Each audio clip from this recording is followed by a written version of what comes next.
Pawan Kalyan politics గురించి ఏం చెప్తారు? పవన్ కళ్యాణ్ పాలిటిక్స్లో రాకుండానే మంచిగానే చేస్తున్నాడు కదా. ఏదైనా కావాలంటే హెల్ప్ కావాలంటే మనీ కానీ ఎడ్యుకేషన్ పరంగా కానీ హెల్త్ పరంగా కానీ చేస్తూనే ఉన్నారు కదా. ఆయన రాజకీయాల్లో రాకపోయినా కానీ అంటే ఇప్పుడు ఉన్నాడు కదా రాజకీయంలోనే.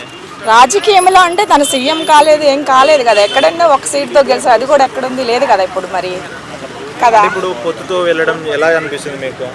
పొత్తుతో వెళ్ళడం అయితే మా కాపుల్లో అయితే సపోర్ట్ అయితే చెయ్యరని అనుకుంటున్నాను. ఓడినా గెలిచినా ప్రజెంట్ ఒక్కడ సింగిల్గా ఉండి పోటీ చేస్తే ఇప్పుడు కాకపోతే నెక్స్ట్ టైం ఉంటుంది కదా 2029 అలాగా అప్పుడేం చేయొచ్చు అని మేమైతే అనుకుంటున్నాం. మరి ఆయన ఆలోచన ఎలా ఉందో తెలియదు కదా. అంటే మీకు సింగిల్గా వెళ్తే బాగుంటుంది, పొత్తు నేనైతే సింగిల్గా వెళ్తేనే బాగుంటుంది అనుకుంటున్నాను. ఓడినా గెలిచినా కానీ సరే ఓడాము నెక్స్ట్ ఇంకొంచెం ఎక్కువ ఫోకస్ చేసి ట్రై చేస్తాం కదా, అప్పుడు గెలవచ్చు కదా. ఎవరైనా యుద్ధంలోకి వెళ్ళంలోనే గెలవరు కదా. ఒకసారి ఓడినా కానీ కంపల్సరీ నెక్స్ట్ టైం గెలుపు అనేది ఉంటుంది కదా. నేనైతే అలా అనుకుంటున్నా. మరి వాళ్ళు చంద్రబాబు నాయుడు పవన్ కళ్యాణ్ గారు ఏమనుకుంటారో తెలియదు కదా. అందుకే కదా మళ్ళా సింగిల్గా చేస్తే ఓడిపోతే వీళ్ళిద్దరు ఓడిపోతారు, తను వస్తారు కాబట్టి తను ఓడగొట్టాలని కదా పవన్ కళ్యాణ్ గారు ఇప్పుడు మద్దతు ఇచ్చి చేస్తున్నారు. మరి అది కొంతమందికి నచ్చుతుంది, కొంతమంది నచ్చట్లేదు కదా. మనం వెళ్ళి వాళ్ళు సపోర్ట్ చేయడం ఏంటి అది చెప్పి. ఎప్పుడైతే జనసేన టీడీపీలో కలిసింది అప్పటి నుంచి 3 పెళ్లిళ్ళు ప్యాకేజ్ స్టార్ అని ఎక్కువ విమర్శలు చేస్తున్నారు కదా. దానికి కూడా చెప్తా. తను 3 పెళ్లిళ్ళు చేసుకున్నాడు. నువ్వు ఇచ్చావా నీ అక్కని నీ ఇంట్లో తీసుకొచ్చి ఇచ్చావా? వాడు కష్టపడా వాడిని ఇష్టపడా చేసుకున్నాడు. 3 పెళ్లిళ్ళు చేసుకున్నాడనే కనిపిస్తుంది. 3 పెళ్లిళ్ళు చేసుకున్నాడు, ఒక్క అమ్మాయిని చేసుకుని ఎవరు పక్కన అమ్మాయిలు మెయింటైన్ చేయట్లేదా? నేను క్వశ్చన్ చేస్తా నేను క్వశ్చన్. అది ఎవరికి కనిపించదు. ఈయన 3 పెళ్లిళ్ళు చేసుకున్నదే కనిపిస్తుంది. వాడు 3 పెళ్లిళ్ళు చేసుకుంటే నేను పెట్టమన్నాడా లేకపోతే నీ విన్నాడు అని మెయింటెన్స్కి? ఆయన సంపాదించుకున్నాడు, ఆయన చేసుకున్నాడు.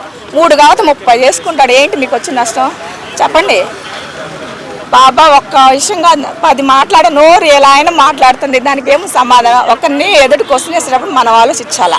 అది ఆలోచించి వాడు 3 చేసుకున్నాడు, 4 చేసుకున్నాడు, 3 కాబట్టి 30 చేసుకుంటాడు. మా వాడు మగోడు కాబట్టి 3 కాబట్టి 30 చేసుకుంటాడు. ఏం చేస్తారు మీరు చెప్పండి? ఏం చేయలేరు కదా. అంటే ఇప్పుడు పవన్ కళ్యాణ్ దాదాపు 10 ఏళ్ళ నుంచి సిబిఎన్ సీఎం చేయడానికి చూసిన తప్ప తను సీఎంగా ఎప్పుడు పోటీ అంటే అలా ఇండివిజువల్ నిలబడలే కదా. ముందు మా వాళ్ళు అంతా సపోర్ట్ చేస్తే మేము వీళ్ళందరితో అనిపించుకోవాల్సిన అవసరం లేదు కదా. చేయరు. మా వాళ్ళు ₹10 ఇస్తే పక్కకి వెళ్ళేవాళ్ళు. ఏంట్రా వాళ్ళు ఇచ్చేది, రేపు సీఎం అయితే మనమే 10 మందికి హెల్ప్ చేయొచ్చు అనే థాట్ ఉండిద్దా? అప్పుడే మారిద్ది. అప్పుడు దాకా ఏం మారదు బాబా, ఇలాగే ఉండిద్ది. జనసేన అంటే తను మొన్నటి దాకా సింగిల్గా అని చెప్పారు కదా, అప్పుడు కొంచెం ఉంది. ఇప్పుడు టీడీపీతో కలుస్తాము అది అనేలాగా కొంచెం సైలెంట్ అయిందని అనుకుంటున్నాను నేను. మరి ఇప్పుడు ఆంధ్రాలో ఏం జరుగుతుందో అది తెలియదు. నేను అప్పటికి వచ్చి 9 months అయిన హైదరాబాద్లో అయితే అక్కడైతే ఏం జరుగుతుందో నాకైతే తెలియదు. కొంచెం చంద్రబాబు నాయుడుతో కమ్యూనిటీ కలుస్తుంది అనుకునేలా కొంచెం సైలెంట్ అయ్యారు మాలో కూడా అని నాకు అనిపిస్తూ ఉంది. మరి నా ఆలోచన ఏంటంటే తను సింగిల్గానే చేస్తే ఇప్పుడు కాకపోయిన తర్వాత అయినా సీఎం అవ్వచ్చు అని నేను అనుకుంటున్నాను. మరి వాళ్ళిద్దరి మధ్య ఏముండిద్దో మనకు తెలియదు కదా. వాళ్ళు ఓకే బాయ్.